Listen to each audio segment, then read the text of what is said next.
So hello friends, బయట కొనకుండా ఇంట్లోనే ఈజీగా క్రిస్పీ సమోసా ఎలా చేసుకోవాలో ఈజీగా ఈరోజు మీతో షేర్ చేయబోతున్నాను. సో వీడియోని అస్సలు స్కిప్ చేయకుండా చూడండి. సమోసా చేయడానికి ముందుగా జల్లెడ తీసుకోవాలండి. ఇందులో 2 కప్పుల మైదా తీసుకోవాలి. ముందుగా మనం పిండిని జల్లించుకోవాలి. సో చూసారా, జల్లించుకోవడం పిండిని చాలా ఇంపార్టెంట్. ఓకేనా. ఇప్పుడు ఇందులో 1/2 టీ స్పూన్ ఉప్పు, అలాగే 1/2 టీ స్పూన్ వాము యాడ్ చేసుకోవాలి. ఒకసారి బాగా మిక్స్ చేసుకోవాలి. ఇలా మిక్స్ చేసుకున్న తర్వాత ఇందులో 1 టేబుల్ స్పూన్ వరకు నెయ్యి వేసుకోవాలి. సమోసాలు బాగా క్రిస్పీగా రావాలంటే ఆయిల్ బదులు నెయ్యి వేసుకోవాలండి. ఈ టిప్ని గుర్తుపెట్టుకోండి. ఓకేనా. ఆయిల్ యూస్ చేస్తే అంత క్రిస్పీగా రావు. ఇప్పుడు ముందుగా వీటిని కలుపుకోవాలి. నెయ్యి మొత్తం పిండిలో బాగా మిక్స్ అయ్యేంత వరకు ముందుగా కలుపుకోవాలి. సో పిండి ఇలా ముద్ద కడితే ఇలా రావాలన్నమాట. ఓకేనా. సో ఇలా వచ్చేంత వరకు పిండిని బాగా మిక్స్ చేసుకోవాలి, కలుపుకోవాలి. ఇప్పుడు ఇందులో వాటర్ వేసి ఎక్కువగా సాఫ్ట్గా కాకుండా కొద్దిగా హాట్గానే పిండిని మనం కలుపుకోవాలి. సో చూసి కొద్దిగా వాటర్ వేసుకోవాలి. సో ఇలా కొద్దిగా హాట్గా పిండిని కలుపుకోవాలండి. మనం పిండి కలిపే కన్నా ముందు 4 బంగాళాదుంపల్ని బాయిల్ చేసేకి పెట్టేసుకోవాలి. ఓకేనా. ఇక్కడ చూడండి, నేను ఆల్రెడీ బాయిల్ అవ్వడానికి పెట్టేశాను. ఆ తర్వాత పిండి మిక్స్ చేసుకున్నాను. కలుపుకున్న తర్వాత పిండిని ఒక 15 మినిట్స్ వరకు రెస్ట్ ఇవ్వాలి. ఓకే అండి. సో 15 మినిట్స్ తర్వాత బాయిల్ చేసి పెట్టుకున్న బంగాళాదుంపలను ఇలా మ్యాష్ చేసుకొని పక్కన పెట్టేసుకోవాలి. ఇప్పుడు ఇందులో ముందుగా 1 టేబుల్ స్పూన్ ధనియాలను క్రష్ చేసుకోవాలి. దీన్ని గ్రైండ్ చేయకూడదండి, క్రష్ చేసుకుంటేనే టేస్ట్ చాలా బాగుంటుంది. సో ఇలా క్రష్ చేసుకున్న తర్వాత దీన్ని వేరే బౌల్లో తీసేసుకోవాలి. ఇప్పుడు ఇందులోనే 17 నుంచి ఒక 20 వరకు వెల్లుల్లి రెబ్బల్ని, అలాగే ఒక 3-4 పచ్చిమిర్చిని కూడా క్రష్ చేసుకోవాలి. సో ఇలా క్రష్ చేసుకున్న దాన్ని వేరే బౌల్లో తీసేసుకోవాలి. పచ్చిమిర్చి మీరు స్పైసీగా తింటారనుకుంటే 4 వేసుకోండి. నార్మల్గా తింటారనుకుంటే, తక్కువ తింటారనుకుంటే కనుక 3 వేసుకోండి. సో ఇక్కడ నేను 4 తీసుకున్నాను. సో గ్యాస్ ఆన్ చేసి కడాయి పెట్టేసుకున్నానండి. ఇప్పుడు ఇందులో 2 టేబుల్ స్పూన్ వరకు ఆయిల్ వేసుకోవాలి.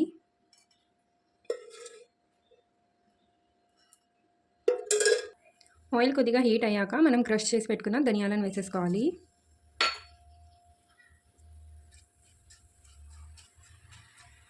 ఒక 2 సెకండ్స్ వరకు ఇవి ఫ్రై అయిన తర్వాత ఇందులో మనం క్రష్ చేసి పెట్టుకున్న వెల్లుల్లి అలాగే పచ్చిమిర్చిని కూడా యాడ్ చేసుకోవాలి.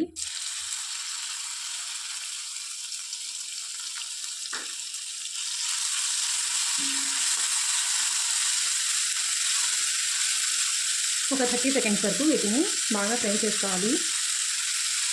ఇలా ఫ్రై అయ్యాక ఇందులో 1/2 టీ స్పూన్ పసుపు, 1/2 teaspoon garam masala add చేసుకొని ఒక 10 సెకండ్స్ వరకు ఫ్రై చేసుకోవాలి. ఇక ఏ మసాలా ఇందులో యాడ్ చేయమండి.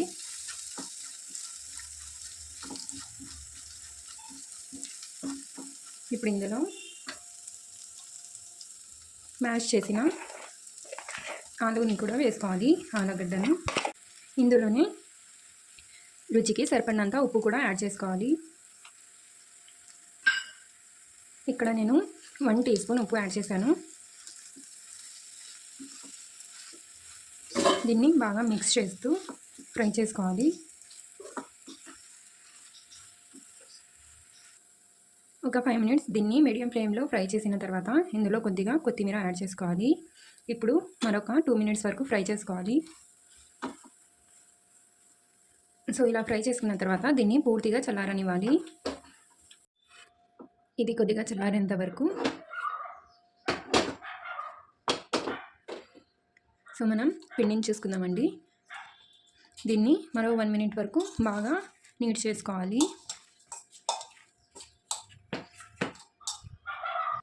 సో నీట్ చేసుకున్న తర్వాత దీన్ని రోల్ చేసుకుందాం ఇలా. సో ఇలా రోల్ చేసుకున్న తర్వాత కట్ చేసేసుకోవాలండి. మీకు సమోసాలు ఏ సైజులో కావాలో ఆ సైజులో కట్ చేసుకోండి.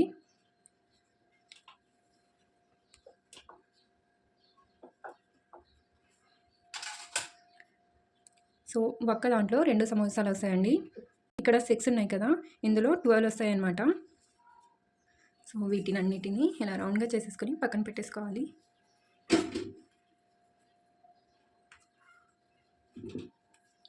మీకు చిన్నగా కావాలనుకుంటే సన్నగా కట్ చేసుకోండి.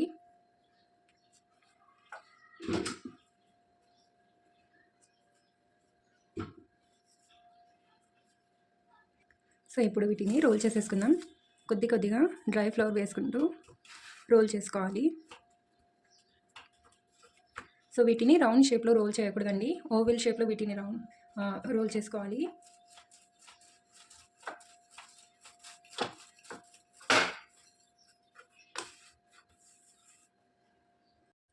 సో ఇలా రోల్ చేసుకోవాలండి. ఇలా రోల్ చేసుకున్న తర్వాత దీన్ని సగానికి మధ్యలో కట్ చేసుకోవాలి.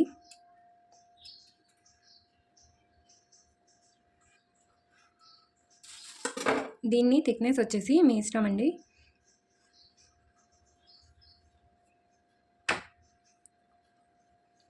సో ఇలా తీసి దీన్ని ఎలా ఫోల్డ్ చేయాలో చూపిస్తాను.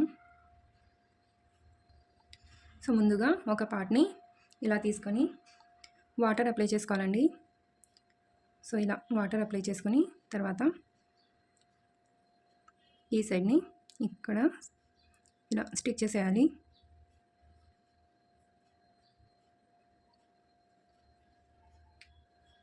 ఓకే అండి, ఇలా చేసిన తర్వాత ఇందులో మనం స్టఫింగ్ వేసుకోవాలి.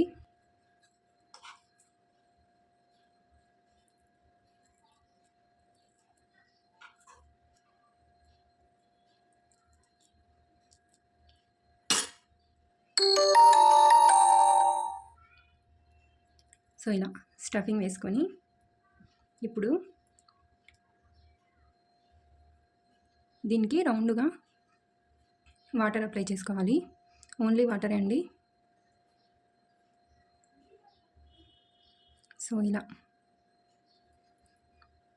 అప్లై చేసుకొని ఇలా పించ్ చేస్తూ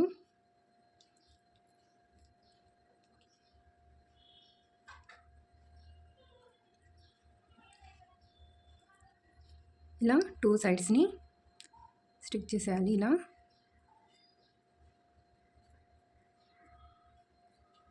బాగా స్టిక్ చేయాలండి, లేదంటే మనం ఫ్రై చేసేటప్పుడు విడిపోతాయి అన్నమాట ఆయిల్లో.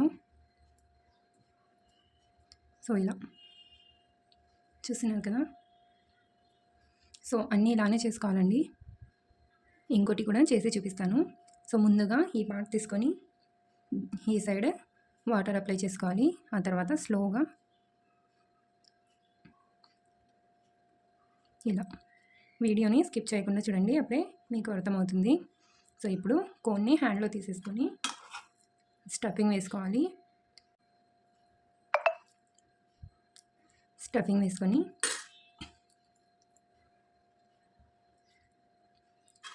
సో ఈ స్టఫింగ్ని కొద్దిగా లైట్గా ఇలా ప్రెస్ చేసుకోవాలి. ప్రెస్ చేసుకొని ఇప్పుడు ఇక్కడ రౌండ్గా వాటర్ అప్లై చేసుకోవాలి. ఇలా అప్లై చేసుకున్న తర్వాత ఇలా ఆపోజిట్ సైడ్ ఇలా పించ్ చేసుకొని ఈ 2 సైడ్స్ని స్టిక్ చేసుకోవాలి ముందుగా ఇలా. ఇప్పుడు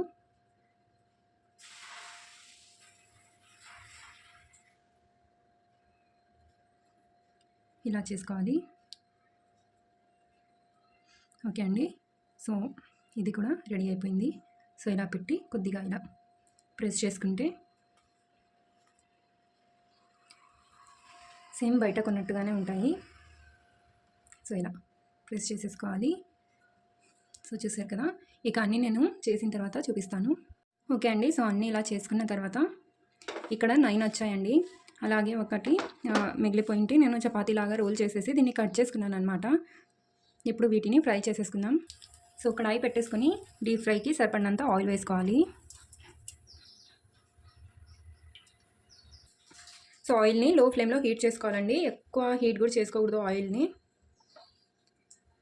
ఇలా లైట్గా ఆయిల్ హీట్ అయిన తర్వాత లో ఫ్లేమ్లోనే మనం పేషెన్స్గా సమోసాలను ఫ్రై చేసుకోవాలి. అప్పుడే బబుల్స్ లేకుండా రాకుండా చాలా నీట్గా వస్తాయన్నమాట. ఓకేనా. సో ఇలా లో ఫ్లేమ్లో ఫ్రై చేసుకోవాలన్నమాట.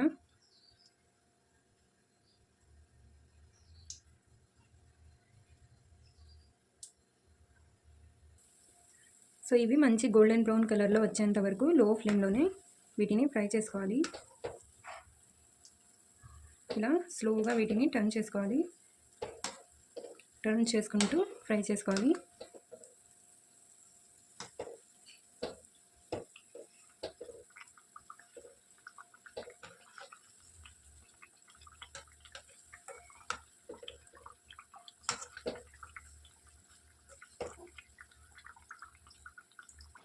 సో మంచి గోల్డెన్ బ్రౌన్ కలర్ వచ్చేంత వరకు వీటిని లో ఫ్లేమ్లోనే ఫ్రై చేసుకోవాలండి. హై ఫ్లేమ్లో మీడియం ఫ్లేమ్లో పెడితే అన్ని బబుల్స్ వచ్చేస్తాయి అన్నమాట. చూడడానికి కూడా అంత బాగుండవు. సో లో ఫ్లేమ్లో పెట్టి మనం ఫ్రై చేసుకుంటే చాలా నీట్గా ఉంటాయి అన్నమాట. సో ఇక్కడ చూస్తున్నారు కదా, బబుల్స్ లేకుండా ఇలా నీట్గా ఉంటుందన్నమాట.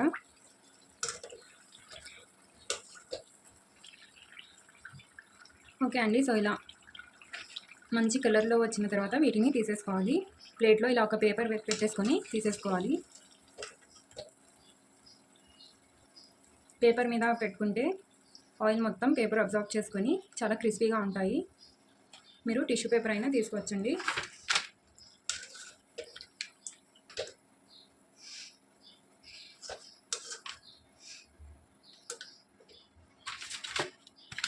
సో చూసారు కదా, సేమ్ మార్కెట్లో దొరికేలాగే బబుల్స్ లేకుండా ఎంత క్లియర్గా ఉన్నాయో. ఇప్పుడు అన్నీ ఇలానే ఫ్రై చేసుకోవాలి. ఓకే అండి, సో సమోసాలను ఫ్రై చేసుకున్న తర్వాత ఇదే ఆయిల్లో మనం కట్ చేసి పెట్టుకున్న వీటిని కూడా వేసేసుకోవాలి.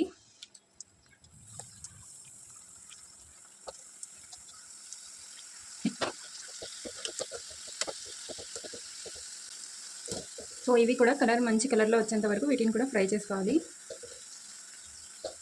వీటిని నేను మీడియం ఫ్లేమ్లో ఫ్రై చేస్తున్నానండి.